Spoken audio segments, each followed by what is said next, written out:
తాకట్టులో ఉన్న బంగారాన్ని విడిపించి ఆ రోజున్న మార్కెట్ ధర కట్టి మిగిలిన డబ్బును మీకు అందిస్తుంది కొమ్మూరి గోల్డ్. నమస్తే, వెల్కమ్ టు వే మీడియా. నేను అనిత. ఈరోజు మనతో పాటు నుండి శ్రీ విద్యా ఉపాసకురాలు గీతా కుమార్ గారు. అమ్మ నమస్తే. అమ్మ శ్రీ గురుభ్యో నమః, శ్రీమాత్రే నమః. నమస్తే అమ్మా.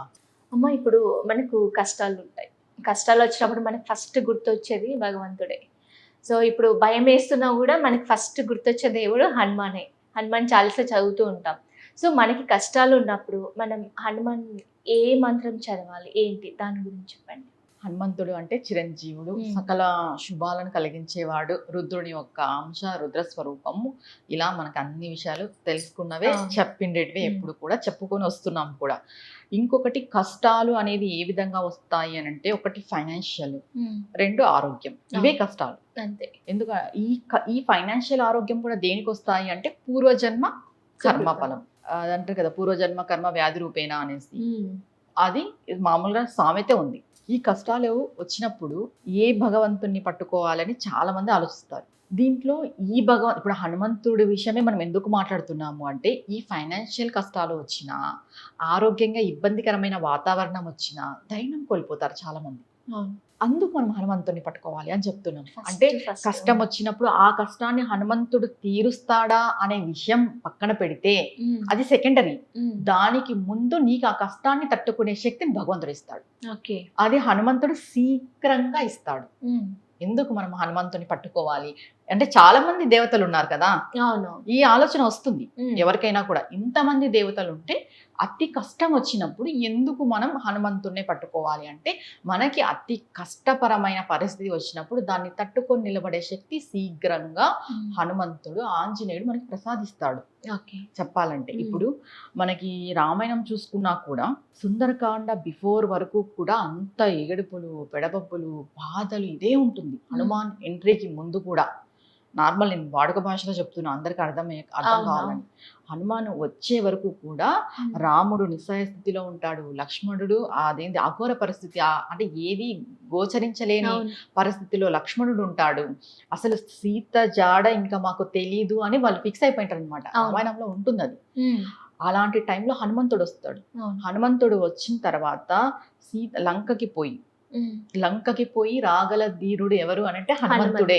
ఆ లంకను కూడా దాటలేమని ఫిక్స్ అయిపోయినారు రాముల వారు. అంటే ఇక్కడ రాముడు అంటే సాక్షాత్తు భగవంతుడు కదా, ఎందుకు ఆయన అంత నిస్సాయ స్థితిలో ఉన్నాడు అని అంటే, ఇక్కడ రాముడు భగవంతుడు కాదు, కేవలం మానవుడు.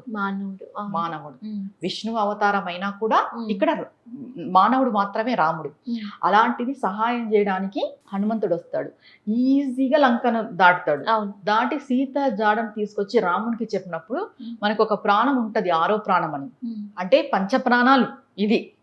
ఈ పంచప్రాణాలకు సంబంధించి ఇంకొక ప్రాణం, 6వ ప్రాణం, అది లేసి వస్తుంది అంటాం కదా, ప్రాణం పోయి. అట్లా రాముడికి సీత జాడ తెలియగానే అంత 6వ ప్రాణం లేసి వచ్చినంత భావన కలిగిందనమాట. హనుమంతుని చూసి ఆలింగనం చేసేసుకున్నాడు స్వామి ఒక ఇదితో. అట్లా ఒక హనుమంతుడు ఏం చేయగలడు అంటే, ఎంతటి కష్టాన్నైనా దాటించగలడు. ఆయన దాటాడు ఆ సముద్రాన్ని దాటి.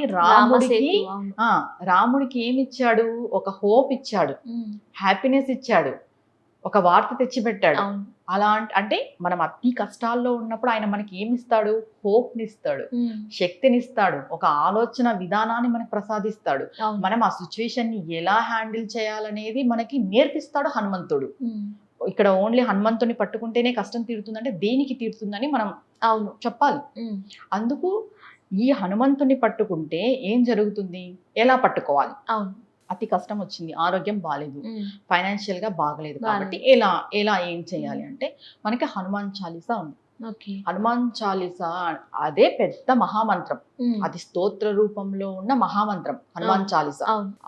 ఈ విషయం చాలా మందికి తెలియదు. దాంట్లో వచ్చే ప్రతి ఒక్క శ్లోకము కూడా, ఉన్నవి 40 శ్లోకాలు, ప్రతి ఒక్క శ్లోకం కూడా ఒక హనుమంతుని మహామంత్రం కిందనే లెక్క. అంతటి మహామంత్రమైన హనుమాన్ చాలీసాని మనం పఠనం చేయాలి. ఎలా చేయాలి? ఇప్పుడు హనుమంతుని దీక్షగా చేయాలా అంటే, ఆల్రెడీ నువ్వు ఫైనాన్షియల్ క్రిటిసైజ్ లో ఉన్నావు, లేదా నీకు ఆరోగ్యం బాగలేదు, ఎలా చేస్తావు నువ్వు? వినాలి. చాలీస చదివేకి రాని వాళ్ళు వినాలి. ఓకే. చదివేకి వచ్చిన వాళ్ళు దీక్షగా చేయాలి. ఎన్ని రోజులు? 40 రోజులు. ఆడవాళ్ళైతే ఆ 5 days ప్రాబ్లం ఉన్నప్పుడు స్కిప్ చేసేసి మళ్ళీ కంటిన్యూ చేయాలి. ఓకే. 40 రోజులు దీక్షగా హనుమాన్ చాలీస పారాయణం చెయ్యాలి. నమ్మకంతో చేస్తే ఖచ్చితంగా హనుమంతుడు వానర రూపంలో మనకి ప్రత్యక్షం అవుతాడు. ఇది సాక్షాత్తు ఉంది, జరిగింది.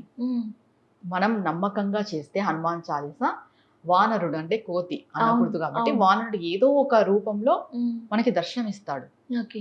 ఆయన అనుగ్రహిస్తాడు. అట్లా ఎన్ని రోజులు చేయమంటారు? 40 days చేయాలి. 40 days. 40 days చేస్తే నీకు వచ్చిన కష్టానికి ఒక సొల్యూషన్ దొరుకుతుంది. ఓకే. ఏ భగవంతుని పట్టుకున్నా కూడా మనకి కష్టం ఇట్లా వచ్చి తీసేయడు స్వామి.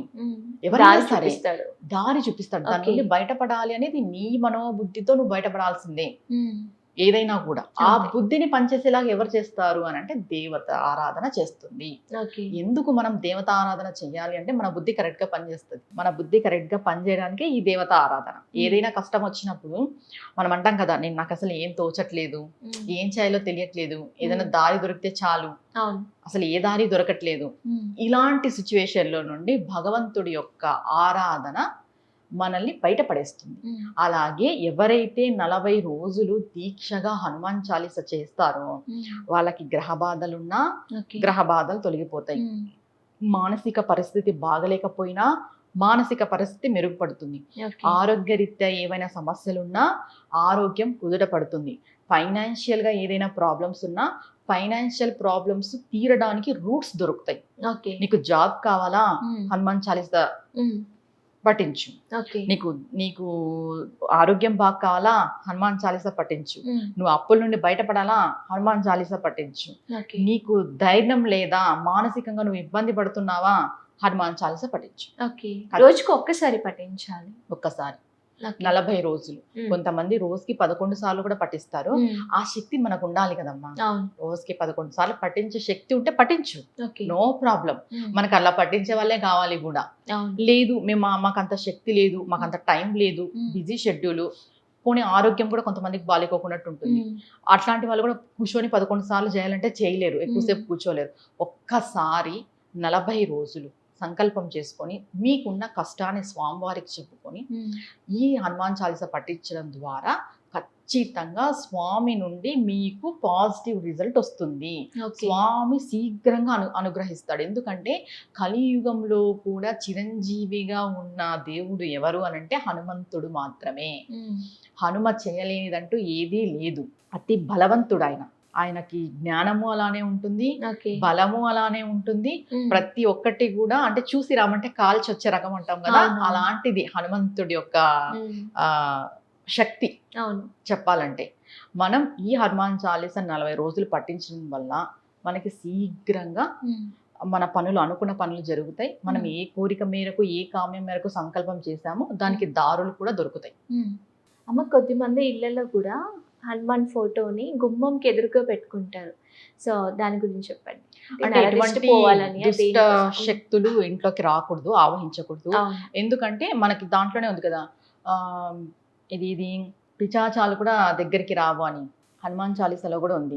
ఆత్మలు కానీ, పిచాచాలు కానీ, దుష్టశక్తి కానీ, నరదిష్టి కానీ, నరఘోష కానీ ఇలాంటివి ఏవి కూడా మన పైన పడుకోకున్నట్టు హనుమంతుడు మనల్ని సదా రక్షిస్తాడు. ఓకే. హనుమాన్ సింధూరం మనం ధరించినా కూడా ఆయన మనకి రక్షగా ఉంటాడు. హనుమాన్ సింధూరం అంటేనే రక్ష, సింధూరం కలర్ అంటేనే మనకి రక్ష. ఆ కలరే చాలా చాలా మనకి ఆధ్యాత్మిక పరమైన కలర్, ఆరెంజ్, దైవతత్వాన్ని తెలియజేసేది. ఇప్పుడు హనుమంతునికి ఒళ్ళంతా ఎందుకు సింధూరం పూస్తారు అంటే దీనికి ఒక స్టోరీ చెప్తారు రామాయణంలో. సీత అని అడుగుతారంట హనుమంతుడు, ఎందుకు ఇక్కడ నువ్వు సింధూర్ పెట్టుకుంటావు తలపైన అనేసి.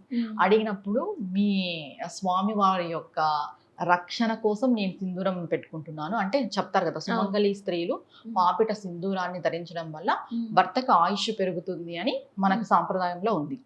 అదే పని సీతాదేవి చేస్తున్నారు. అది చూసి హనుమంతుడు కేవలం పాపిట పెట్టుకుంటేనే మా స్వామికి అంత రక్షగా కలుగుతుంది అన్నప్పుడు నేను ఒళ్ళంతా పూసుకుంటే ఇంకెంత రక్ష కలుగుతుందో, మా స్వామి బాగుంటాడు, ఆయన బాగుండాలనే ఉద్దేశంతో ఈయనపై మొత్తం ఒళ్ళంతా పూసుకున్నాడంట సింధూరాన్ని. అది చూసి రాముడు సీత నవ్వుకున్నారంట. అంటే వానర చేష్టలు అంటారు కదా, అట్లా స్వామి అలా చేశాడు. కానీ ఒకటి మనం హనుమాన్ చూసి ఏం తెలుసుకోవాలి అంటే ఆయన వానర చేష్టలు చేసినా కూడా ఆయన ఎంతో వినయం కలవాడు. అంటే అంత శక్తి తనకు ఉన్నా కొండనే మోసేంత శక్తి ఉంది. చూసి రమ్మంటే కాల్చి వస్తే శక్తి ఉంది, ఎంతో జ్ఞానం ఉంది. కానీ ఆయన రాముడి ముందర ఎంతో వినయంగా ఉండేవాడు. చాలా వినయంగా ఉంటాడు హనుమంతుడు. ఫస్ట్ మనం హనుమంతుడిని చూసి నేర్చుకోవాల్సింది ఫస్ట్ గుణం ఏంటి అంటే వినయంగా ఉండడము, అహంకారం వదులుకోవడము, గర్వపడుకోకున్నట్టు ఉండడము. అంత శక్తి ఉన్న హనుమంతుడే అంత వినయంగా ఉన్నప్పుడు అసలు మనము ఆవగించంతా కూడా దాంట్లో మనకి లేదు. అసలు మనం దేనికి పనికి రాము. మనం రాముల వారి దగ్గర అంటే ఫోటోస్ ఏవి చూసినా కూడా రాముల వారి పాదాల దగ్గరే ఉంటాడు హనుమంతుడు. ఆయనది దాస్య భక్తి. మనకి నవవిధ భక్తులు అని ఉంటాయి, 9 భక్తులు. దాంట్లో దాస్య భక్తి హనుమంతుంది. అందుకు ఆయన ఎప్పుడు పాదాల దగ్గరే ఉంటాడు. ఇప్పుడు మనం కూడా ఏం కోరుకుంటాము, అమ్మవారి, ఇప్పుడు నా వరకు అయితే నేను అమ్మవారి పాదాలనే అంటాం. భగవంతుని యొక్క పాదాలను పట్టుకోవాలనే ఆలోచన వస్తే చాలు, భగవంతుని యొక్క పాదాలను చూడాలనే ఆలోచన వస్తే చాలు, వాళ్ళ పాదాల దగ్గర నా జీవితం అనుకుంటే చాలు, వాళ్ళే మనల్ని ముందుకు నడిపిస్తారు. అందుకు హనుమంతుని చూసి మనం నేర్చుకోవాల్సినవి చాలా ఉన్నాయి. అసలు ఇప్పుడు ఏదో కొంచెం పైకి ఎదిగితేనే మేము ఇంత అని గర్వపడే వాళ్ళు ఎంతో మంది ఉన్నారు. అసలు దేనికి గర్వము? ఏం రాదు గర్వపడితే. ఇది జస్ట్ అంటాం కదా, మాంసపు ముద్ద అయిన శరీరము, నువ్వు కర్మ చేసుకొని పుట్టావు, నీ కర్మ కొద్దీ జన్మ వచ్చింది, దాన్ని అనుభవించి నువ్వు భూమిపైకి వచ్చావు. నాకు అంతమంది తెలుసు, నాకు ఇంతమంది తెలుసు, నేను అంత గొప్ప ఇంత గొప్ప ఇలా చెప్పుకుంటుంటారు చాలా మంది.